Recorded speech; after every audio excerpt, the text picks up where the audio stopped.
మన రాష్ట్ర రాజకీయాలు మనం పక్కన పెడితే మీ వ్యక్తిగత విషయాలకు వస్తే మాత్రము ఉన్నత విద్యావంతుడైన మీరు అంటే అమెరికాలో కూడా అమెరికాలో చాలా కాలం పాటు గ్రీన్ కార్డు హోల్డర్ మీరు అమెరికాలో అయితే అలాంటి మీరు ఈ రాజకీయాల వైపు ఎందుకు వచ్చారు అసలుకి? చిన్నప్పటి నుంచి ఒక రాజకీయాలు అంటే మా కుటుంబ నేపథ్యంలో ఊరి దగ్గర చూసినటువంటి సంఘటనలు కానీ లేకపోతే అక్కడ ఉన్నటువంటి బ్యాక్వర్డ్నెస్ పైన కానీ నాకు చాలా ఆలోచనలు ఉండేవండి. అంటే ఎందుకు మనం కూడా ఫార్వర్డ్ కాలేము, ఎందుకు మనం ఇలాగ ఉన్నాము అంటుండే ఆలోచనలు చాలా ఉండేవి.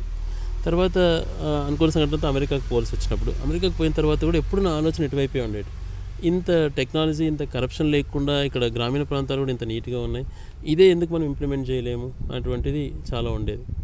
2000 రాజశేఖర రెడ్డి గారు ఒకసారి అమెరికాకు వచ్చినప్పుడు తనతో చర్చించడం జరిగింది.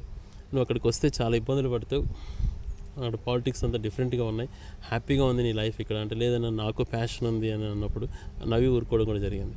సో ఇండియాకి వచ్చిన తర్వాత ఫాదర్ 2004 ఎమ్మెల్యే అయిన తర్వాత పూర్తిగా నేను ఇక్కడికి వచ్చిన తర్వాత ఫస్ట్ నేను ఫోకస్ చేశానండి. అంటే మీకు కొంచెం అనుబంధం ఉంది రాయచోటి పరిసర ప్రాంతాలలో. ఒక పాలెం గొల్లపల్లె అనేటువంటి అటవీలో ఉన్నటువంటి ప్రాంతం, అక్కడ కరెంటు కూడా లేదు, విద్యుత్ కూడా లేదు. 2004 మనకు స్వతంత్రం వచ్చేప్పటికి 60 ఏళ్ళ పైన దాటుతున్న పరిస్థితి. అక్కడ విద్యుత్ సౌకర్యం లేదు, రోడ్డు లేదు. అదే రకంగా ప్రకాష్ నగర్ కాలనీ అని అంటారు, గాలిలో ఒక మారుమూలటువంటి ప్రాంతం.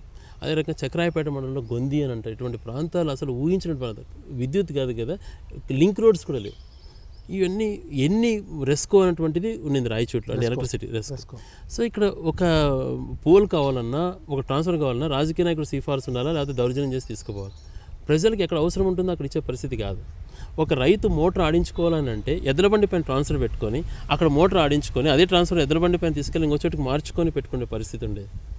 ఎందుకు ఇలాగుండాము అని చెప్పిన తర్వాత రాజశేఖర్ గారిని అడిగినప్పుడు దాన్ని రెస్కో నుంచి ట్రాన్స్ఫర్ కన్వర్ట్ చేసి సెంట్రల్ గవర్నమెంట్ ఫండ్స్ ఇప్పించి అడిగిన ప్రతి రైతుకు కనెక్షన్ ఇవ్వడమే కాకుండా, నేను చెప్పినటువంటి 3 విలేజెస్కి ఎలక్ట్రిసిటీ లాగించడమే కాకుండా బీటీ రోడ్స్ కూడా అయిపోయినాయండి.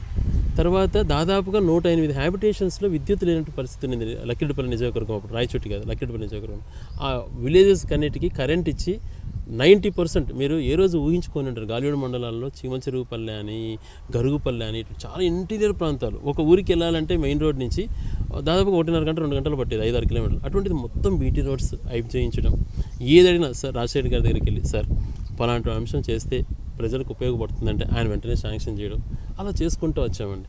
వెలుగులు ప్రాజెక్టు కూడా స్టేట్లో ఫస్ట్ ప్రాజెక్ట్ కింద టేకప్ చేసి ఆ ప్రాజెక్ట్ని కంప్లీట్ చేయించి left canal, right canal project, R&R అన్నీ కూడా 3 ఇయర్స్లో కంప్లీట్ చేశారు.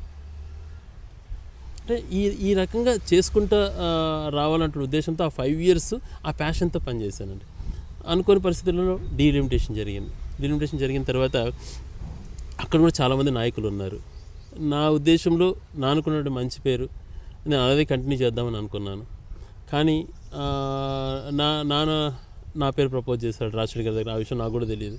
అనుకున్న పరిస్థితుల్లో టికెట్ రావటము, అప్పుడు రాజశేఖర రెడ్డి గారు చేసిన అభివృద్ధి కార్యక్రమాలపైన ప్రజలు నన్ను గెలిపించడం, తర్వాత రాయచోటి పట్టణంలో ఎలాంటి నీటి వసతులు లేకుండా ఎన్ని కష్టాలు పడటం వల్ల మీరు చూస్తుండేవారు. నీటి వ్యాపారం జరిగింది రాష్ట్రంలోనే అత్యధిక, దేశంలోనే అనొచ్చు. అటువంటి పరిస్థితి ఉన్నప్పుడు ఆ వెలిగెల్లు ప్రాజెక్ట్ అన్నటువంటిది ఒక టీఎంసీతో ఉన్న ప్రాజెక్ట్ ఇలా ఉండకూడదు, 4 టీఎంసీలు పెంచడమే కాకుండా 1 టీఎంసీ డెడ్ స్టోరేజ్ పెట్టించి 4-5 సంవత్సరాల ప్రాజెక్టులు నీరు రాకపోయినా రాయచోటికి త్రాగునీటి సమస్య ఉండకూడదు అని చెప్పి ఆలోచనతో తను చెప్పిన తర్వాత దాన్ని అంగీకరించి ఆ ప్రాజెక్ట్ కంప్లీట్ చేయడమే కాకుండా రాయచోటి పట్టణానికి సఫిషియెంట్గా వాటర్ ఇవ్వగలుగుతున్నాం.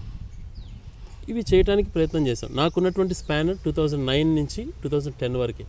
వెంటనే రాజశేఖర్ గారు చనిపోయిన తర్వాత 4 months తర్వాత ఒక 6 months నాకు కొంచెం గవర్నమెంట్తో అటాచ్ ఉంది. తర్వాత ప్రతిపక్ష పార్టీగా నన్ను క్రియేట్ చేశారు. నా అపోనెంట్ ఎవరైతే మేము అవతల తెలుగుదేశం కంటెస్ట్ చేసినటువంటి వాళ్ళు కాంగ్రెస్లో పోయి చేరారు అధికార పార్టీ వైపు. నేను ఏదన్నా ప్రపోజల్స్ పెడితే దాన్ని అడ్డుకోవడం, దాన్ని రానికుండా చేయడం. అదే రకంగా ఇప్పుడు మళ్ళీ ప్రజలు కొంత నమ్మి జగన్మోహన్ రెడ్డి గారు ముఖ్యమంత్రిగా అభివృద్ధి చేయొచ్చు అన్నటువంటి నమ్మకంతో నాకు ఓటేసి గెలిపిస్తే ఇప్పుడు మళ్ళీ తెలుగుదేశం ఇన్ఛార్జ్లో మొత్తం మేమే. ఒక రోడ్ శాంక్షన్ కావాలన్నా మేమే అంగీకరించాలి, లేకపోతే మేము చేయనివ్వమంటే అడ్డంకులు సృష్టించడం ఇవన్నీ జరుగుతున్నాయి.